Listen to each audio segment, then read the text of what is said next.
All right, chapter 12 of Billy Miller Makes a Wish. Mama came to them with a lot of questions, but they were asked with such calmness. The room seemed to settle and shrink. Mama asked, "What's wrong? Is everything okay? And what happened?" While Billy explained everything, Sal collapsed into Mama with complete abandonment. They huddled together on the floor. Billy watched Mama run her hands over Sal's legs. When Sal stopped shaking, she pulled away from Mama a bit and looked at her sad, red-rimmed, batty eyes. "Will you fix it?" she asked. Her voice was tight, caught in her throat. "Will I be permanent forever?"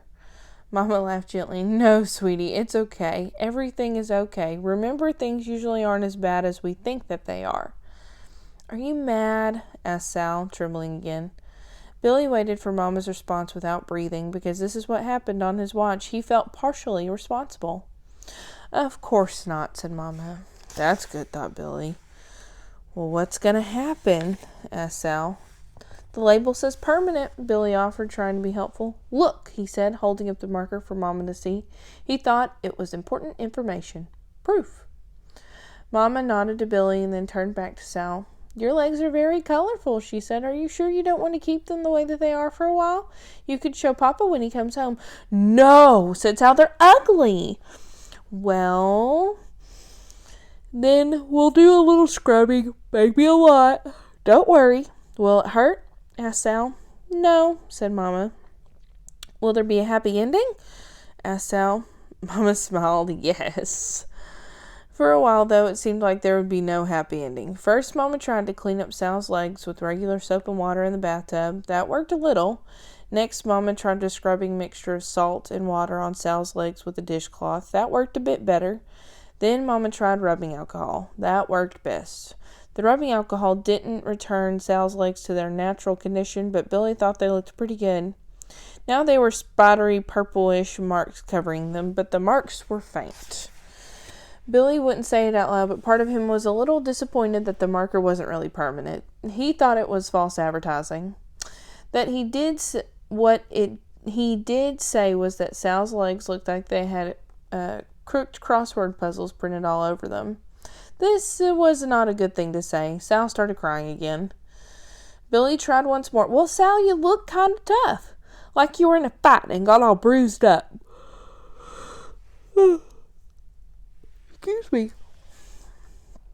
That wasn't helpful either. Billy decided that he would never be a parent. It was too hard. It would take too much time away from doing the fun things for yourself. Mama was helpful. She reminded Sal about the lump Billy had gotten last year whenever he had fell while they were on vacation. "Remember," said Mama, "how Billy thought that his lump would never go away, and then one day he realized it was gone. I think it'll be like that. Your beautiful purple tattoos will wear off. Maybe you'll even miss them," Mama added, smiling. Sal squinted. Considering this, the circles under her eyes matched the marks on her legs in color. She filled her cheeks with air like a pufferfish, and she let her breath out slowly. Excuse me. Billy touched his head. He hadn't thought about the lump in a while. "Mama's right," he said. "You'll never know I had a lump." Sal buried her face in Mama's lap. "I'm still not happy," she squeaked. "I have an idea," said Mama. Mama left the basement and returned a few minutes later carrying a bag. She gave the bag to Sal. "I was saving this for your birthday, but I think you should have it now." "What is it?" asked Sal. "You'll see," said Mama. "Look." Sal opened the bag and pulled out a pair of brightly colored tights. "Oh!" said Sal. "Do you like them?" asked Mama. "Yes," was Sal's answer. "There's even butterflies." The tights were patterned with butterflies and flowers and bees and birds, and the tights were blue and pink and green and yellow and orange and purple. Sal was in such a hurry to pull on her new tights, they bunched up, and she nearly fell over. "Hold on," said Mama. "I'll help you." When they had successfully gotten the tights in place, Sal said, "Now I'm not crying." "Happy ending," said Mama, brushing Sal's hair off of her forehead. Sal nodded. She kept looking down at her tights, one long last shudder ripping through her as if her body was ridding itself of the bad experience for good. "Your legs kind of look like they have tattoos on them," Sal said. "Only now they look professional."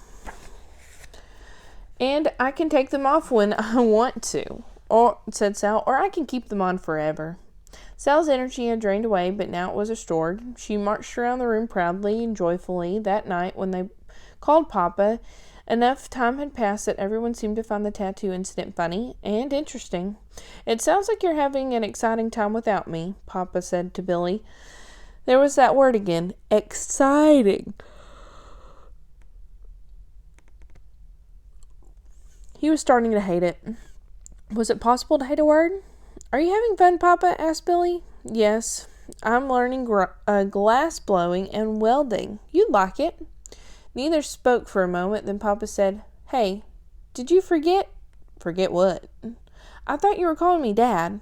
Oh, yeah," said Billy. "Well, it's hard for me to remember. Not a problem. I like Papa. I'm used to it." "Maybe I could have until the end of summer," said Billy. "After that, I'll call you Dad." "Sounds like a plan," said Papa. Before Billy could say goodbye, Sal grabbed the phone, and so Billy drifted away, drifted around the yard. The warm night air felt like a blanket of softness. All around the trees were dark, like a border hemming the sky. It seemed to Billy that the day had been a long one. It felt like a year. It seemed as if Papa had been gone forever. That's chapter 12.